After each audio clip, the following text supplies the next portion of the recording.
Hey Timmy, it's spooky season, but Kind Goods' new location on the hill is treating folks all month long, leading up to an all treats, no tricks Halloween. Kind Goods is opening its doors to everyone in the neighborhood on October 31st, so come check out a modern, welcoming dispensary filled with top quality cannabis, unbeatable deals, and a team that'll make you feel right at home.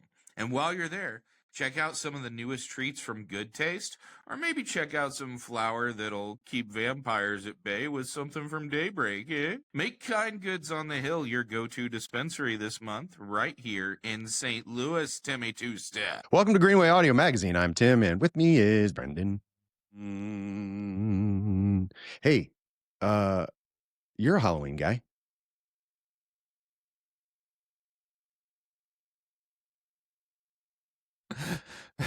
Man, my head went so many different places. I apologize. Like, you started doing the boo, and all it reminded me of was the scene in Private Parts, the Howard Stern movie. Oh yeah, where he's like, lay down the speaker. Oh yeah. I was just like, I love that Timmy's movie. dulcet tones just pulsing in my ears right now. I'm infatuated. My two favorite holidays are 4th of July and Halloween. Okay. Yeah. So what do you got? What do you got going? I know you like to celebrate it. I know are you a full candy bar guy? So I'm a full candy bar guy for the kids. Yeah. And we are a house with treats for grown-ups. Yeah, that's traditionally.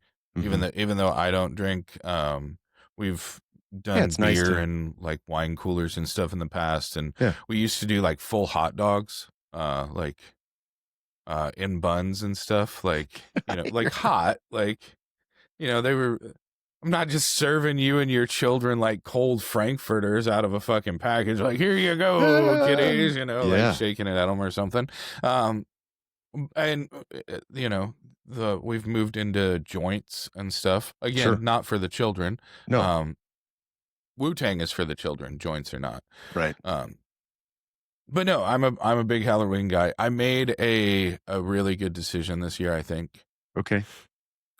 This is the first year that my kids are not going to be with me on Halloween at all. They're each at their respective, own Halloween shenanigans and stuff. And so as such, I don't really have any plans other than I'm going to be in the car for a significant portion of the day. So I was like, man, this would be a really good opportunity for me to figure out, some kind of laid back, cool, fun costume that I could ride around in the car all day in. Oh, no. And also not necessarily look like a crazy person.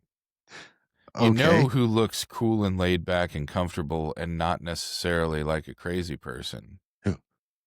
A man by the name of Jeffrey Lebowski. Oh, there you go. And so I bought the bathrobe, and I bought the pajama shorts. Mm-hmm. And so this year I will be going as I even bought I drink a lot of water.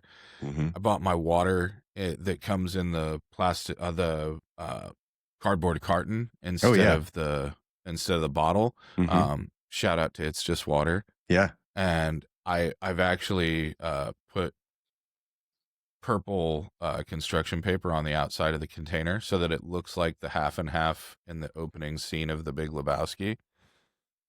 I clearly glasses guy, so I've got some sunglasses that look pretty similar. Yeah. And then for my birthday in June, I've actually found the Pendleton cardigan that he wears, that the iconic. Yeah, right.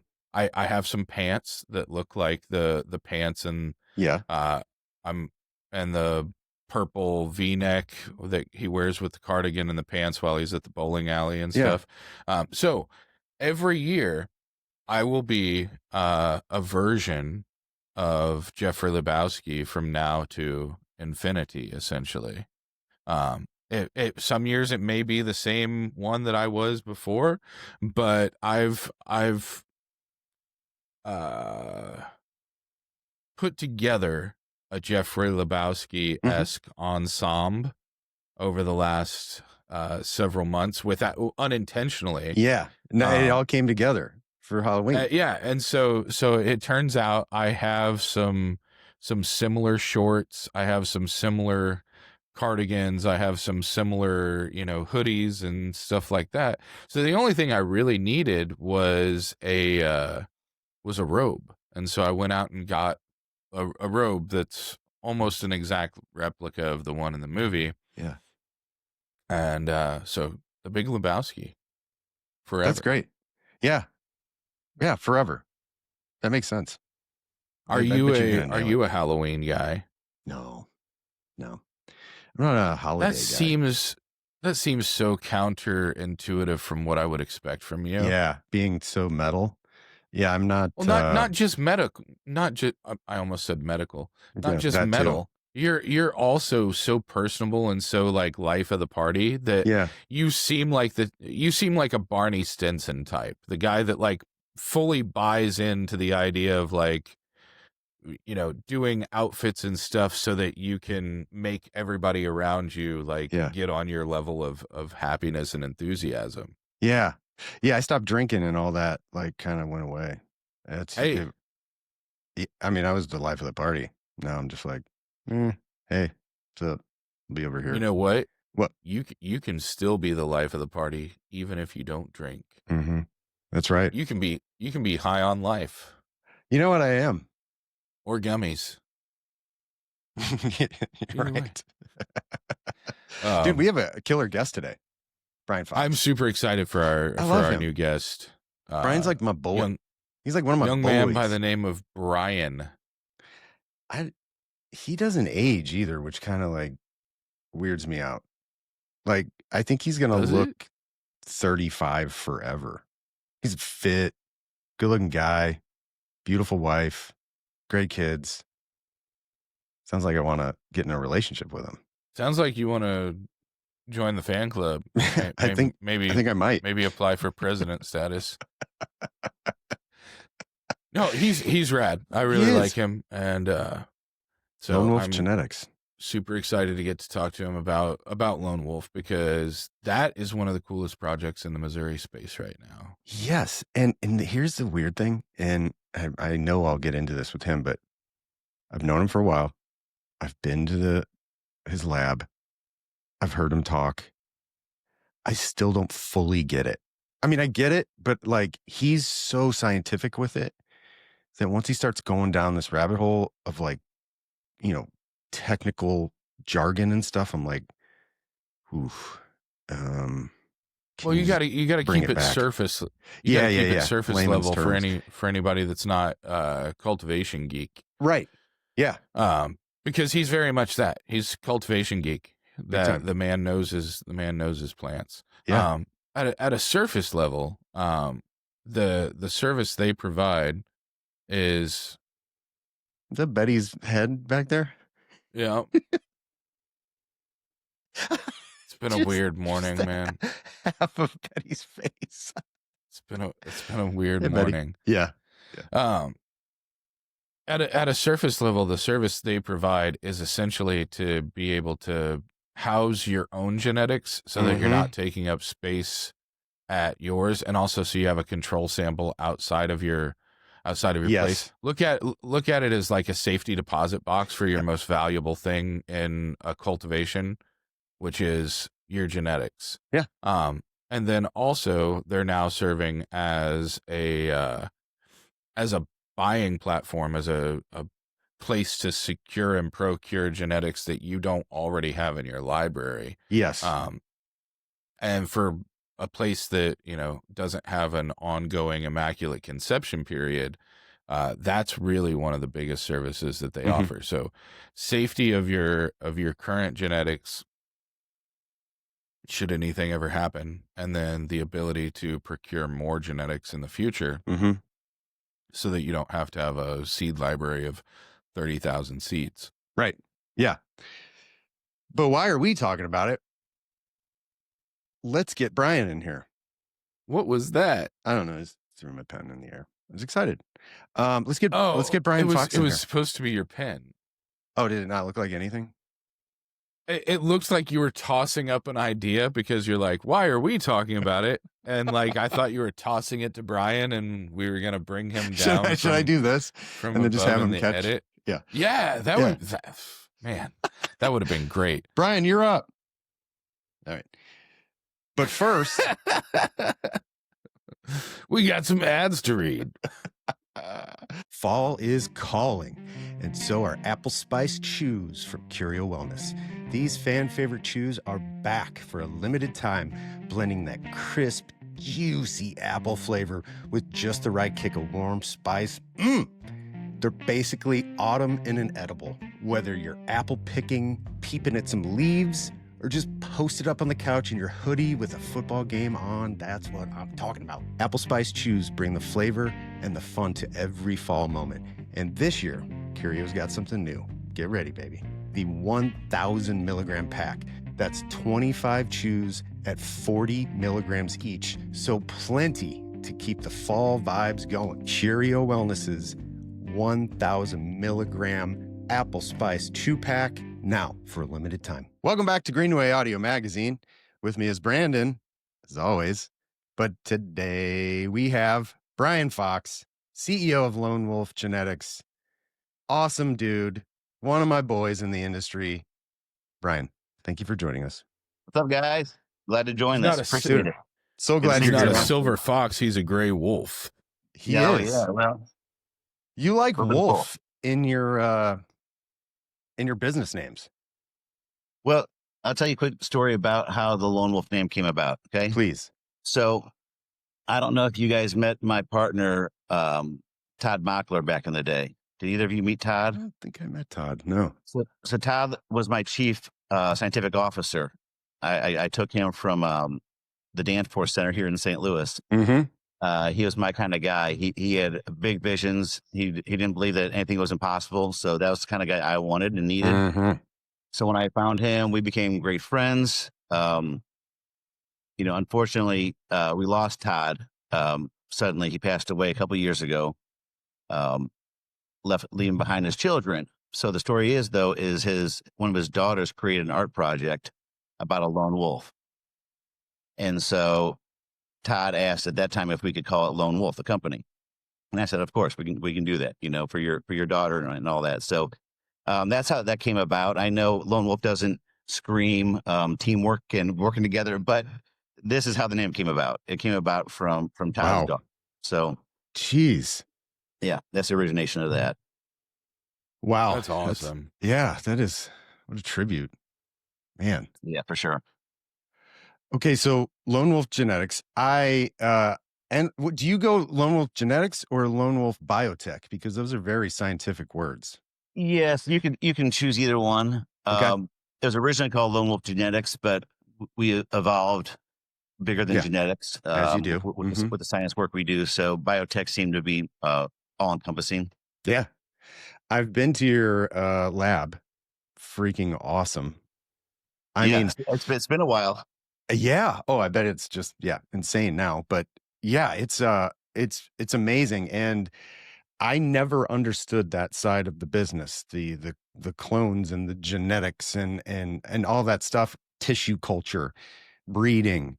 And then you do a really good job of explaining it to common folk like me. But let's just say I forgot all that, or there is somebody that just started listening to this and doesn't understand any of this. Can you give us kind of like a high level view of what Lone Wolf does and how important it is to the industry? Because once you explained it to me, I was like, why doesn't everybody do this? Why don't, so if you wouldn't mind. For sure. So at Lone Wolf, we are essentially bringing biotechnology to cannabis. So our focus is clean genetics, tissue culture, and research. So what we do is we offer a process called GenoPure, which is our proprietary tissue culture process. And what that means is we are taking plants and regenerating them from a cellular level. Okay. We're taking cultivators' genetics, taking the meristem, which is the newest form of growth, dissecting that, and we're starting it all over in media that we create. And what this does for the growers is it removes all these pathogens, all these viruses that accumulate over time. Both of you, I'm sure, have been inside commercial cultivations, right? You've been inside there, Brandon. You've been inside. You've seen some as well. The mother room is an area where cultivators, that's where their headaches live. A lot of them, right? The mother room is a non-revenue generating portion of their operation. It's a money suck. So, and it's a area of great risk. Okay. And what I mean by that is that's where all the pride genetics that these cultivators have worked so hard for, that they put out in the market, they're all held in this mother room. Those mother rooms that they regenerate every 90 days, they'll kill that mom, bring another one in typically.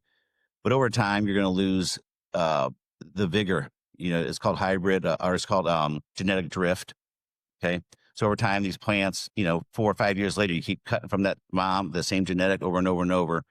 It starts to wear it down. You're also opening it up for pathogens and other viroids that will destroy it. So what we do is we try to ease these pain points for growers by eliminating about 50% or more of their mother room responsibilities.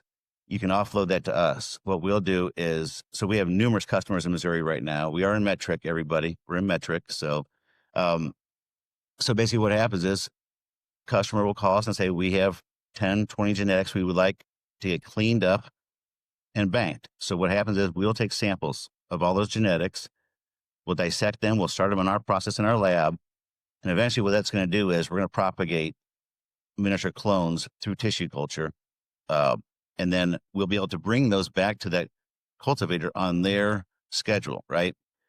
So when they want to run a new run, they need mom plants to grow out to take those clones. We will be delivering healthy, clean mom plants of those genetics back to them. So you give us Blue Dream, we put their tissue culture, we get it cleaned up, rejuvenate it, multiply it in tissue culture, and then deliver them back to you on that schedule. So what we're doing is we're outsourcing a lot of that mom room stuff, right?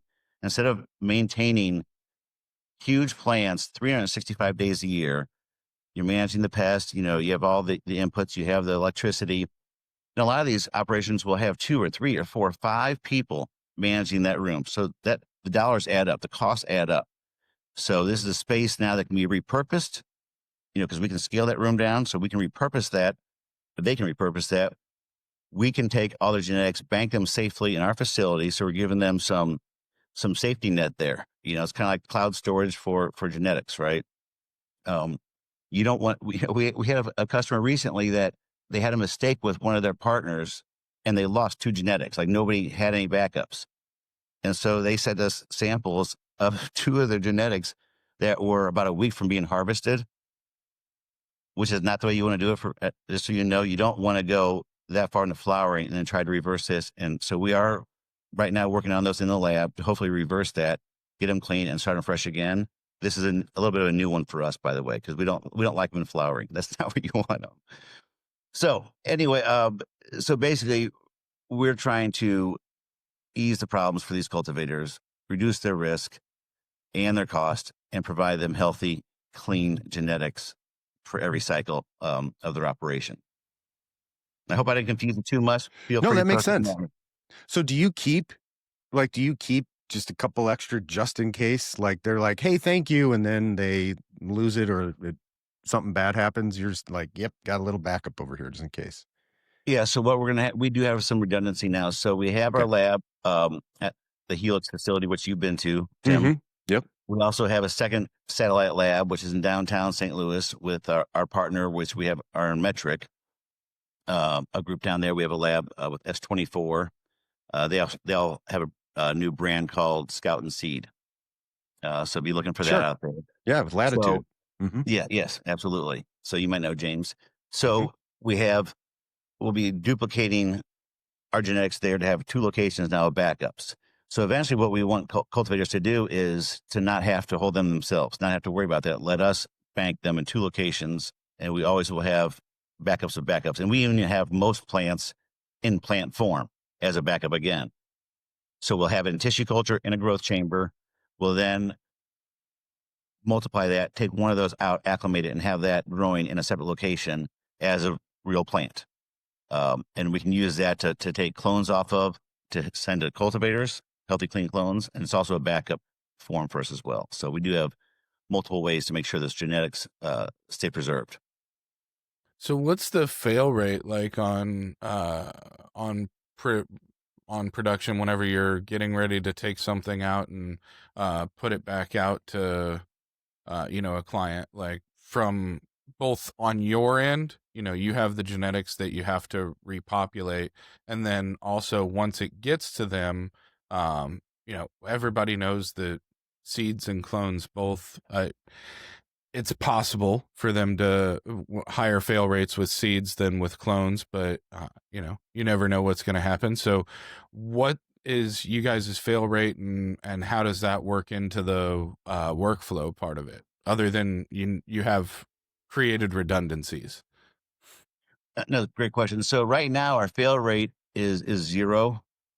I will say those 2 I talked about, the 2 in flowering, those are an experiment. So, we may not succeed in those.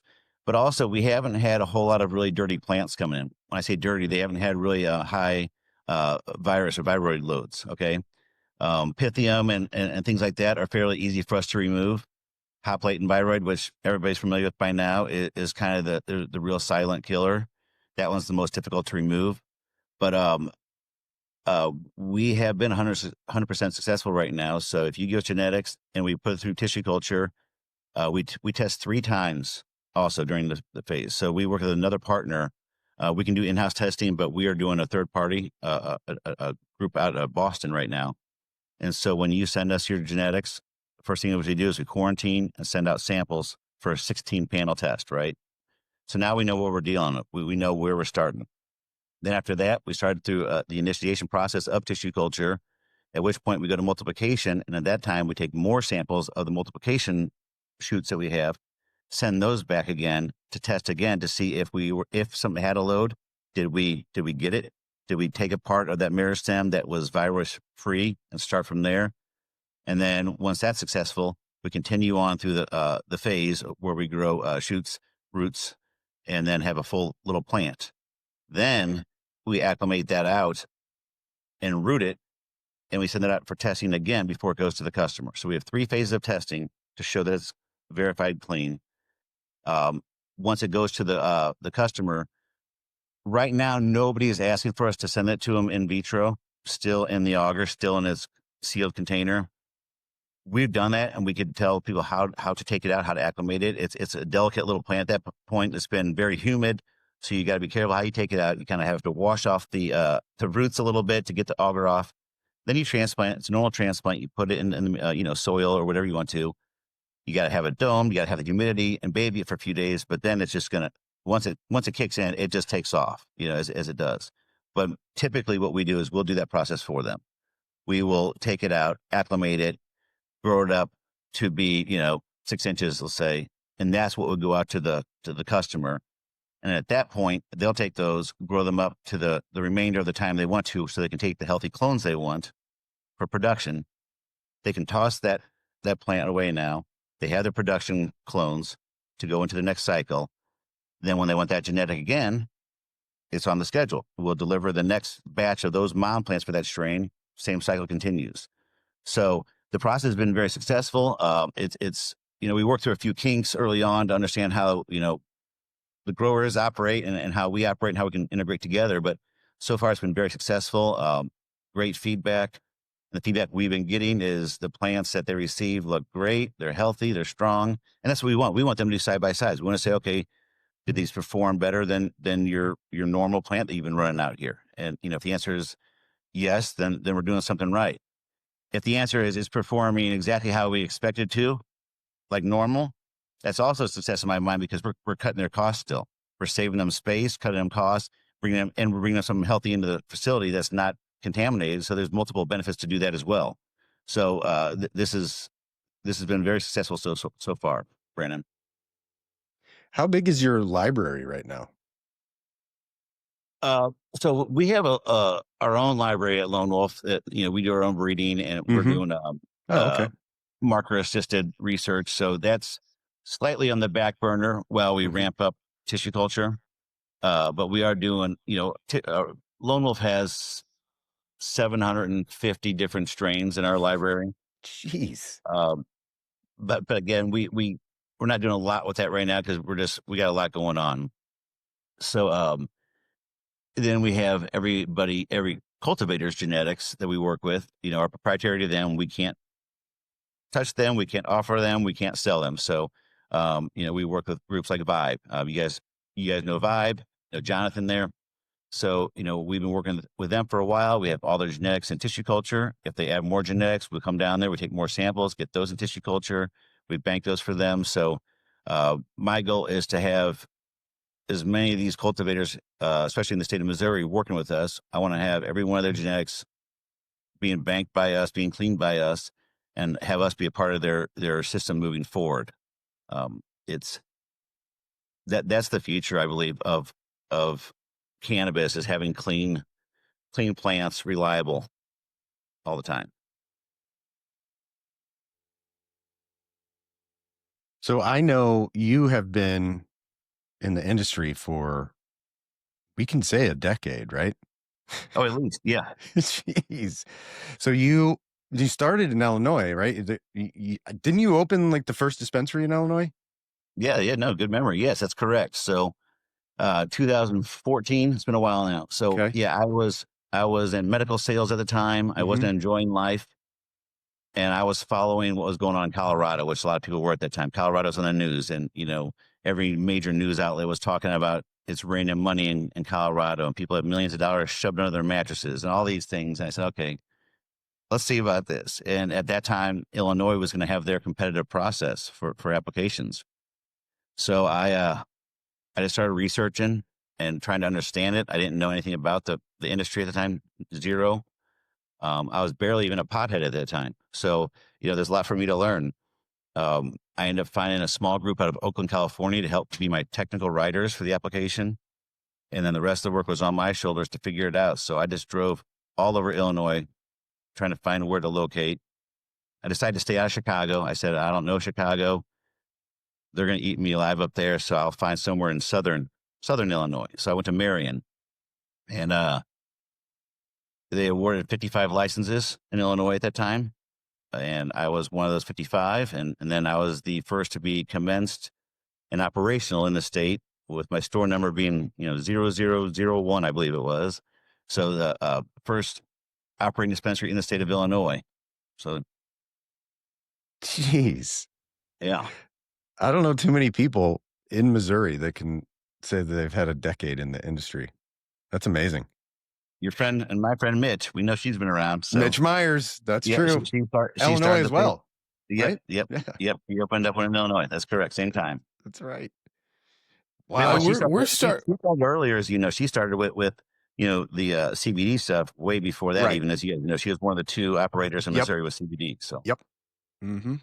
We're starting to see more people that left Missouri, or from Missouri and left Missouri and went to California and Colorado, starting to come back and stuff now too.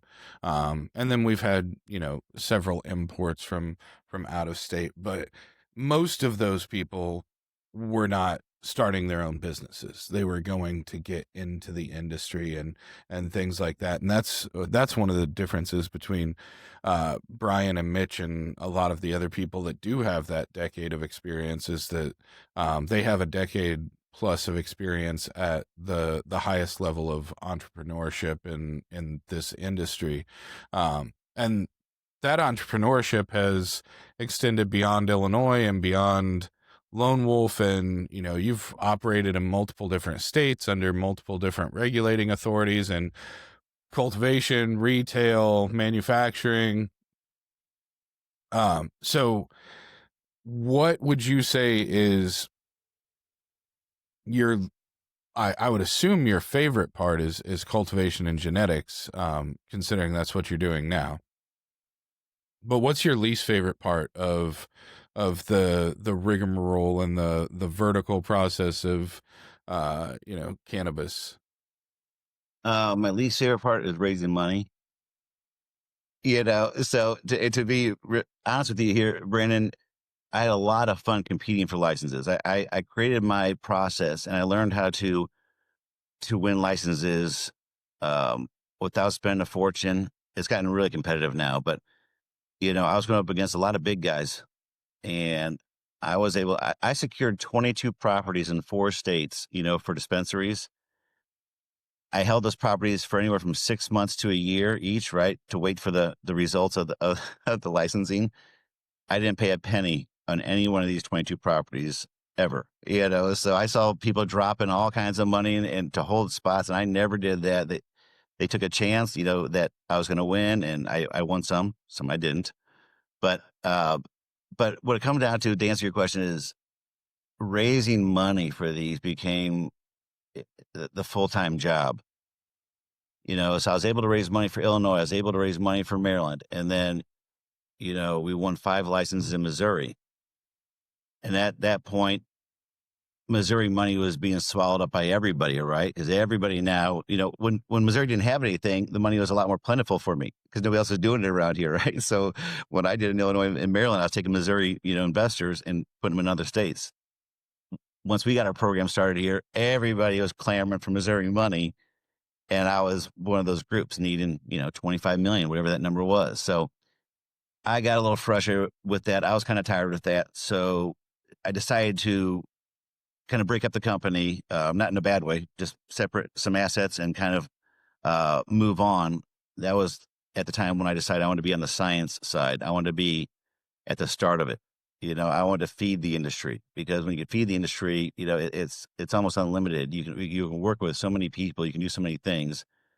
So that's when I exited all my operations, exited the vertical, and went to science.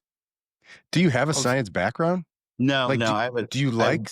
I mean, is it just a hobby? Is it something you've always wanted to do, or did you just see, hey, there's an opportunity here? Nobody's doing this right now. I think all of that. Yeah. I am huge. I didn't really know that I had a huge inner plant nerd in me, science. Right. I love it. I love it. I mean, my backyard and my patio, I have flowers and plants everywhere. I love this stuff. And so I've learned a lot about science, right? So when I talk to my team and every day, it's like if you go to a foreign country, eventually you're going to learn to speak the language, right? So, that's what, when I'm in my lab and I'm talking to my scientists and I'm asking them, well, can we do this? How can we do this? Why can't we do this? I start to learn about all that. So I'm becoming a scientist, let's say. I have a degree in criminology. I got my degree in criminology, which doesn't really give me a whole background for this, but I do enjoy it a lot. I do. I've learned a lot. That's interesting. Wow. The money part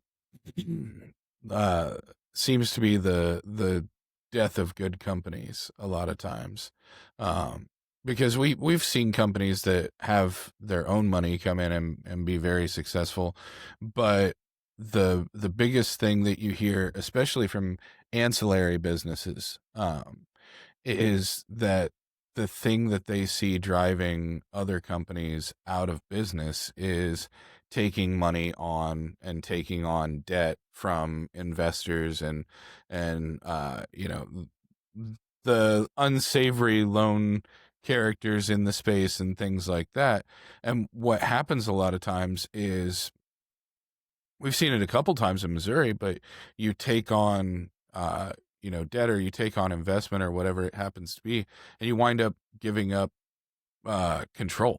And once you lose control of either your board or the management of your company, then you wind up losing the ethos, you wind up losing the identity, you wind up losing the brand. And because all the things that are most important to you as a founder are the least important things to someone that's just there representing the VC or representing the money behind it, right? Their mission, their purpose is to recoup the expenses and to get the money back from the people that invested into the company. And whether that means making the company as successful as it possibly can, or seeing that, the company is stagnant and it's not going to grow very much, and so long-term growth isn't really an option. What we need to look at is how quickly can we liquidate and take this money back and then reinvest it somewhere else where it has more growth potential. But nobody starts a company and starts a brand and starts an identity thinking that the best option for them is going to be to liquidate it and then reinvest somewhere else. Most of the time that's the normally the last decision for a lot of those. I think it's very telling that one of the things that you've done is kind of remove yourself from the part that you dislike the most, which is having to fundraise and stuff like that, and put yourself in the opposite position. Everybody needs money. Well, you found one of the few other things that everybody in this space needs, whether they realize it or not.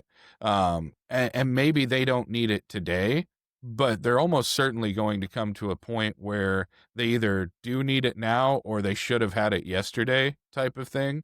And that's what I love about what you do. Is it's a service. I was describing it to Tim earlier as a safety deposit box for genetics. It's a service that if you're planning ahead, this is going to save you all the headache and heartache of, the mistakes that you make later on down the line. And if you're not planning ahead, this is going to be the thing that comes in and bails you out whenever you're like, fuck, we have to get rid of everything in our facility. Where do we go and get genetics now? Mm-hmm. No, you're absolutely right there. And that's a big part of what we do at Lone Wolf. And like you said, people come in, they spend too much money.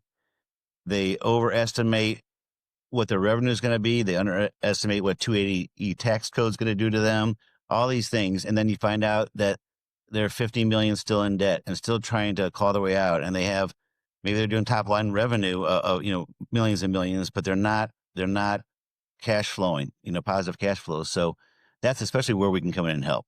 And just like you mentioned too, so every market has, as we know, as they mature, has price compression, right? You're up in Michigan, it's $700 a pound maybe right now. They just added a 24% tax now that got passed. So Michigan is in a world of hurt. So Missouri is going to start, as we still onboard new licenses in Missouri, right? There's still new ones coming on board, which means more competition, which means eventually more price compression. So the long-term value for these cultivators is to run as efficiently as possible. And that's where we come in. You've got to be running lean, efficient, and putting out great products. So I tell groups working with us, you're going to get clean genetics. Where, like you said, we're going to be your safety net too, because we're banking these offsite for you in case of anything going wrong. Things will go wrong. In California, there was a study done and said 90% of operators have hop latent viroid there, right? Okay, so eventually that's going to come our way, and so when you have that, you could be losing half of your harvest. You don't want to have weak, limp little hop latent plants. So to your point, though, it's about being efficient. It's about running clean plants out there and reducing your cost. So like I said, we can reduce your labor cost. We can reduce your operational cost while having, outsourcing your risk to us, minimizing that risk of contamination or of any kind. So that's where we come in. That's where we help groups the most. One of the things you brought up in that was your ability to help and your ability to streamline. And because of that, I'm curious about how you guys are working with or interacting with some of the micro business licensees. No, that's a good question, or a good point. So we had one of our first micro license clients come by the lab last week and drop off their first set of genetics. So I'm excited to work with them, and we can work with them a little bit different since they have a 250 plant count per license, right? And flowers. So we work with them a little different, where we'll produce not mother plants for them, we'll produce production clones for them on their cycle. So, I think right now they're projecting every 3 weeks, they want 275 clones. Okay. Maybe they have 2 licenses. I don't know how that works, but that's fine. We can do that. We can take their genetics, we can put them through tissue culture, and we can propagate out and deliver them 275 clones every 3 weeks out of our lab. So part of the way that works for micro licenses is they have 250 flowering plant count, but they have no limits on clones. Sure. Absolutely. Right. And Yeah. I assume they want extra clones for whatever reason, maybe just to choose the best of the best out of those clones. I'm not really sure. But something like that, so they don't have to have mother rooms really at all if they're doing it this way. Because right now we are taking care of their plants 100%. And if we're dropping off production clones, those go however long it takes them to get those clones into where they're going to flip them into the flower room. But their workload, their risk, their financial output is decreased dramatically by letting us do that. So for the micro growers, we're really excited to work with them because it really fits that system well too. You guys are basically flipping their mother rooms for them, right? Because since they don't have a mother room there, as soon as they're going to harvest, then they bring the production clones that you just brought in and dropped off, throw those into production, and now those are within a few weeks are going to be flowering plants and no longer considered a clone, but they've cut down the entire mother room process and the propagation process, right? That's correct. And then the cycle continues, right? Then we're delivering the next on their schedule. We have these 5 strains coming in for their next, round, and it's 5 strains of, 50, whatever, however many plants it is each, and we'll get those clones in there. Now, you said those sit there, get to the stage, and they move in. It's just it's an assembly line, and we're part of that.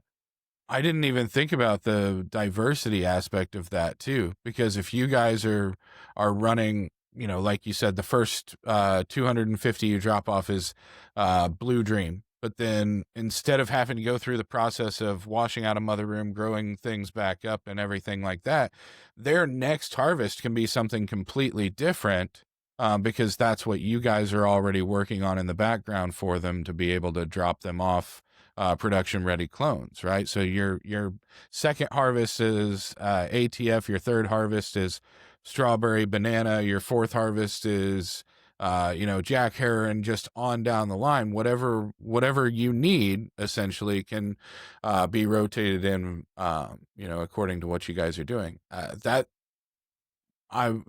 brings a whole new level of biodiversity to micro business licensees who have a little more limited production capacity than some of the traditional grows in Missouri.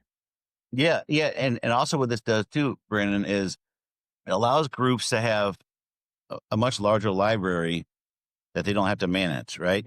So if a group with a micro or a comprehensive license, let's say they have 20 strains, but they want to have 50, but they can't, run 50 out. They can't, they have to have a mother room of 50 strains and maybe 2 moms per strain. You might have 100 whatever plants. Well, no, fine. Just you want 20 new genetics, find the genetics you want, send them to us, we'll put it through tissue culture, we'll bank them for you. And when you want that one for Christmas time, for whatever reason, we can have that delivered to you and you can put that in your run.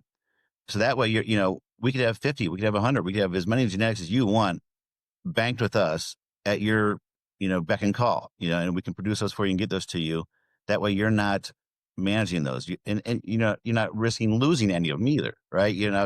So that has been a big deal for groups to be able to scale up their genetics. Pretty sure that's how Netflix put Blockbuster out of business. So I think you're onto something here, man. Just throwing it out there. Yeah, I stole a little bit from Netflix. You're right. You got me. So how many phone calls have you gotten, like 2 a.m, where something goes wrong at the cultivation of one of your clients, and they're like, "Oh my God, I turned the humidity off, and the air conditioner was on all night, and the plants are destroyed."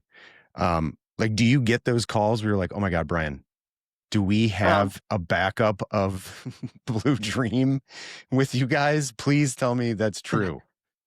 So I've had some calls of some groups that hadn't started working with us yet, before and had Right. problems. And I Yes. said, I was okay, wondering about that too. Like, right. It do is you kind of have like, this thing anyway, please? right. It's like, if your house burns down, and you don't have insurance, it's I too was late. about to bring that up. Yeah. Yes. So Yes. it's very still, it is like that. So I don't get a lot of calls like that because here's the deal. At the end of the day, at 2 a.m, I can't do anything for them.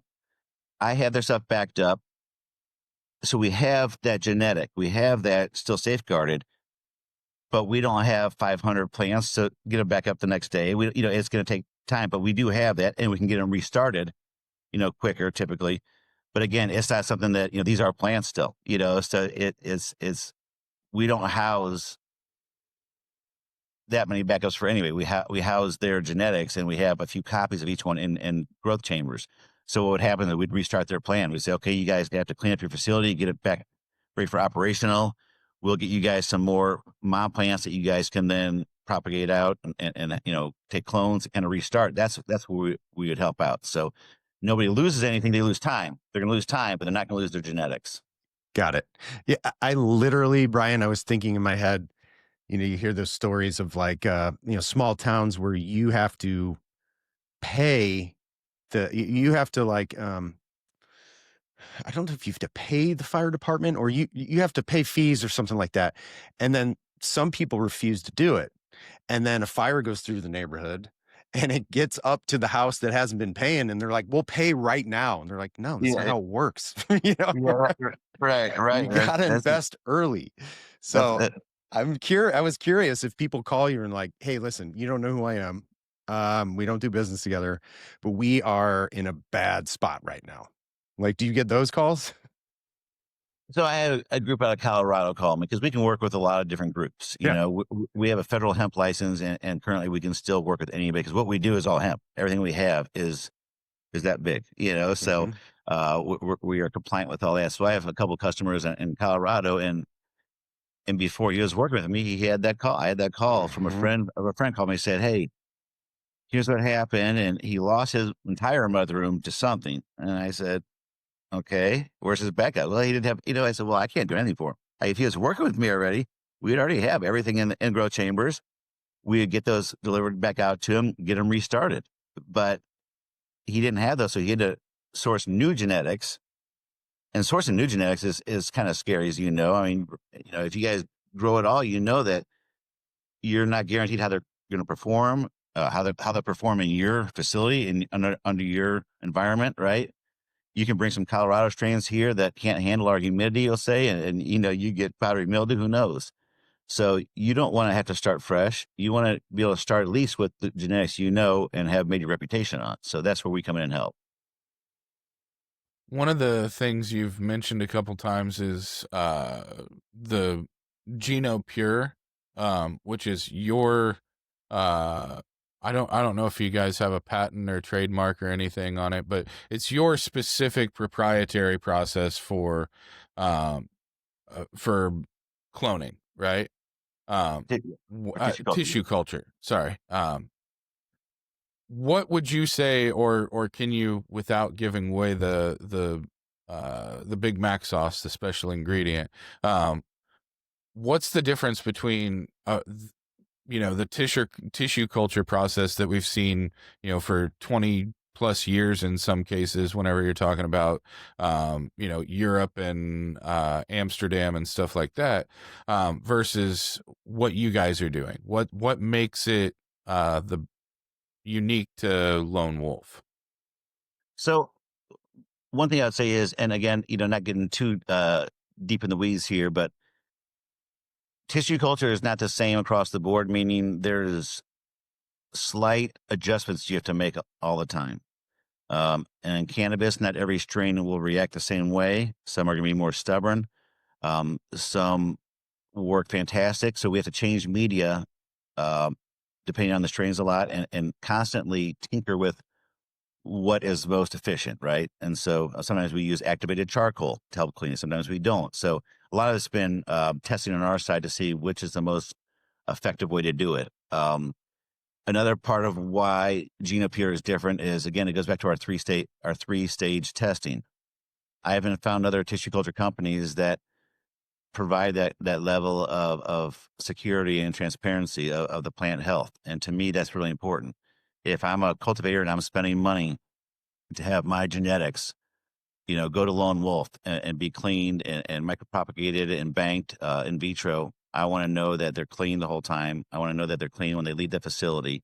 So I think we've added something that doesn't typically exist in cannabis. There's also a lot of false claims out there in cannabis, as you guys know. There's false COAs, there's false test results, there's all these things that are just not true in the industry. Right? Yeah, I see. No, right? Yeah. So we try to make it clear, transparent that we're taking your genetics, we're cleaning them, we're protecting your intellectual property and the value of your brand. Can I ask a logistical question that has just been, I've been thinking about this whole time? When someone's like, "Hey, we lost our mothers, or we need a clone, can you guys get it to us?" Is this like a, do you like helicopter this in like a Yeti cooler or something like that? Or like how do you deliver this? Is it, how do you get it to them and knowing that it will be safe the whole way there? So if they're local to us, we'll just deliver it by truck. Okay. Or, by automobile. If they're farther away, we'll pack them. We have our packaging. We'll put our clones in there. We wrap them nice. Yeah. Clones can be pretty resilient if you take care of them and if they're healthy. Okay.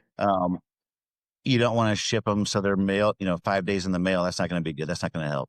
Okay. But if you do it right, and whatever we send out, that's never our only copies, So Okay. if we send somebody, if they want 3 rooted clones, we'll send them 3, but we still have 4 Okay. rooted clones backed up because we'll do more than they ever asked for to make sure we have backups in case the mail system fails or in case something goes wrong. Has that happened where they're like, "Hey, we didn't get it. Lost in the mail"? No, it's never been lost, but sometimes there's been a couple of occasions where it's sat at the post office longer than it should, and then they get there and it wasn't perfect. And so a lot of times they'll bounce back. A lot of them will they just take a couple of days to bounce back and they're healthy. But if there's something wrong with them at all, we'll send out new clones, not it'll be at our cost. We want to make sure that everybody needs to be happy. Everybody has to have healthy clones. That's the whole point of it. Right? So we're not going to send anything out that's not clean and healthy. And we are always refining our process for shipping and making sure that people receive them healthy and clean.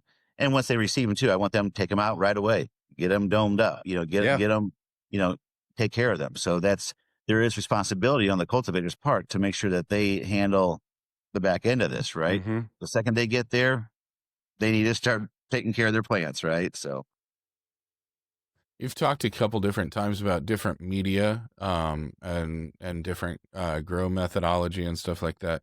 Now, obviously, what you're doing is a little bit different than the formal commercial grow and stuff like that. But you've been formal commercial grows before. You've been in charge of those. You've worked with those.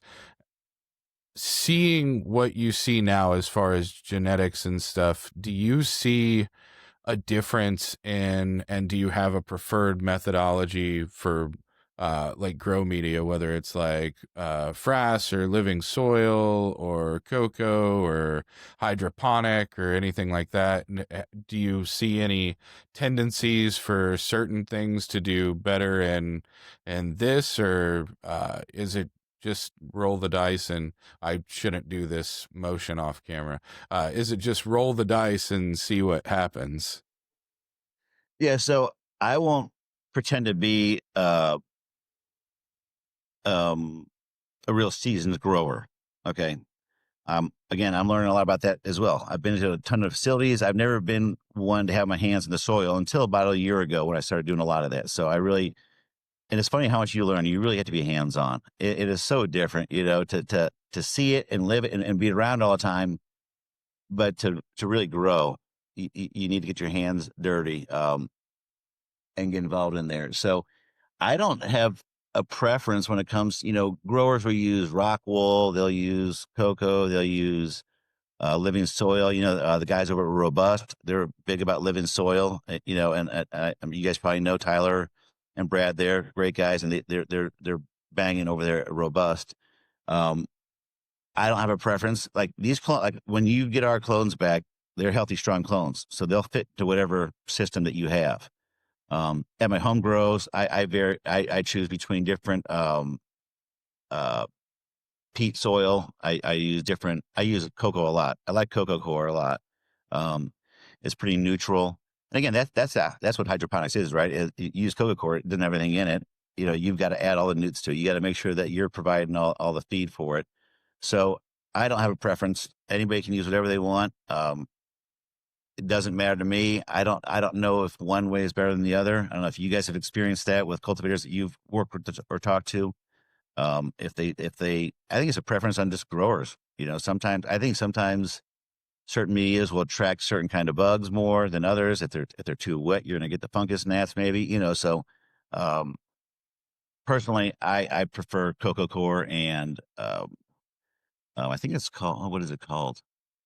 I can't remember. It's a big bag of soil. Somebody online recommended to me, and it's worked out pretty well too. So the only two things I know for sure about growing are that it does seem like different grow media can have different impacts on the output. And no matter what happens, if I touch it, it's going to die. That's all I know about growing. If I touch the plant, if I so much as pour the water in once, that motherfucker is not surviving. Okay, well, do you have a home grow? No, I set up we set up a grow, and I had somebody growing for me, and then they retired, and so I have a couple people around the state that I will pass along genetics to that will grow for me, but I have tried unsuccessfully since I was 12 years old to grow a Venus flytrap. Oh, yeah. A cactus, and the only thing I've managed to keep alive is what are it's the funny word, they're very popular now, succulent. I've managed to keep alive a succulent vine for 4 years now. Yeah. And I've managed to keep a bamboo stalk that was cut off, and it's very brown, but it has not completely died yet, and it's been around for like 4 years. But that's it. Everything else, the succulent vine looks very unhappy a lot of times, but it started out and it was like, 5-6 inches, and now it's like 27 inches. So it's clearly, I won't say it's thriving because of me. It's in a very unhealthy relationship with me, and it's thriving in spite of it. It's growing and becoming a better plant in spite of me holding it back and constantly talking shit to it about its mom and stuff like that. They hear harsh words. You got to talk nicely. Yeah. Yeah, dude. I told you it's an unhealthy relationship, Brian. I know. I'm just always like, your mother's such an ass. I know. I think we need to have a group therapy, bring the succulent on next time. I literally thought when you said Coco Coir, it was some sort of like Japanese metal that you need to play in the background to help these plants grow. I was like, Coco Coir, man, I've never even heard of that. Do you know what Coco Coir is? It's just coconut. It's just coconut husk. Oh, okay. Yeah. It's just clean. It's pretty inert. So it's just a good media. Okay. I love it. So that's all it is. Got it. So Brandon, with your growing, drainage in soil is so important. Whatever kind, especially for succulent. If they don't like water a lot, right? So it's you don't want to have them sitting in water. Typically, cactus don't like that. So and that's true with everything. With cannabis, you got to have the right drainage, or you're gonna have a lot of problems. You're gonna get root rot and all these other things happening. So. Buddy, I've had cultivation directors tell me how to grow a fucking like pepper plant, my little box garden. And I've shout out to Eric Lerma and Jason Matlock and some of the other guys that have tried to fix this problem for me. And they've been like, okay, here's how we're gonna. They've each brought their own different methodology to it. We're gonna layer it with this. We're gonna put in a layer of charcoal. We're gonna put a layer of sand on top, then a layer of topsoil. We don't want too much root penetration. We want it to have proper drainage. We've got, you know, people with masters and doctorates in biochem and agricultural sciences trying to figure out how to make it so that I can grow a fucking pepper plant. And you know what? No one has succeeded. No one. It sounds to me like they're making it way too complicated. I think we need to dial this back a little bit. So some Coco Coir. If I'm ever in your neck of the woods and you invite me over for a toke some night or whatever, I'm going to show you how to grow a cannabis plant easily and effectively. I'll bring you the nutrients I've already pre-mixed and say, here's what you have to do. You're perpetually invited to come hang out on the deck, just so you know. That's open great. invitation whenever you're in Jeff City. Right. Just give me a call. The deck stays nice and cool, or nice and warm depending on what you want. And it's always a very inviting and warm experience, unless you are a plant, in which case it just looks like a graveyard. It looks like the scene in The Lion King where they're like in the elephant graveyard and the hyenas are out there. No, Like it's just a bunch of, we don't even have ladybugs and butterflies. It's just wasps like running around like hyenas. Like there's nothing alive here, guys. We patrol this land. What are you doing there? If you see my patio, it's like the botanical gardens over here. I got hummingbirds everywhere and butterflies, and you know, great. But so I'm going to hold you to that. And then whenever you're in St. Louis, Brandon, you still haven't been to the lab, right? You still haven't come to our lab. I have not. No. So cool. Yeah. So sometime when you're here for an event or for any other reason, you know, let me know. We definitely need to hook up. And are you guys going to be at Q4 in Springfield? I am. Yes. Yeah, I'll be there. Brandon, go Brandon. Okay. Yeah. All right. If you change your mind, Brandon, I can get you a ticket under my name. You know, I still have 2 more Let's nights. Let's go. You can be under Lone Wolf. That's right. It's just it's hard to make it to, you know, Monday, Tuesday, Wednesday events whenever your kids got all their schedules and stuff like that, and you got to make sure that they're getting where they need to go. Now, starting next year, my oldest will be able to drive, so that the possibilities may open up a little bit. We'll see. But I don't know, man. I've never missed until speech and debate, and that's not really something that you get to go and watch a lot of. Until speech and debate, I had never missed a game, a practice, a performance, like any of that stuff for either of the kids. And so him going off and like going to do things and being successful, him coming back with awards, and I didn't know he had won until he got back and, you know, it's like, hey, how'd you do? And he's fistful of awards and trophies and stuff. It was very like heartwarming, but at the same time, like I felt like the worst parent in the world for not knowing. Like, I don't know. But it makes it difficult to go to a lot of the events and stuff because they're always during the week. So yep, I hear you. Yep. Well, you know, it's my chance to get in front of people that are hiding from me, you know. So exactly when I get down there, either you owe me money or you haven't started working with me yet. No.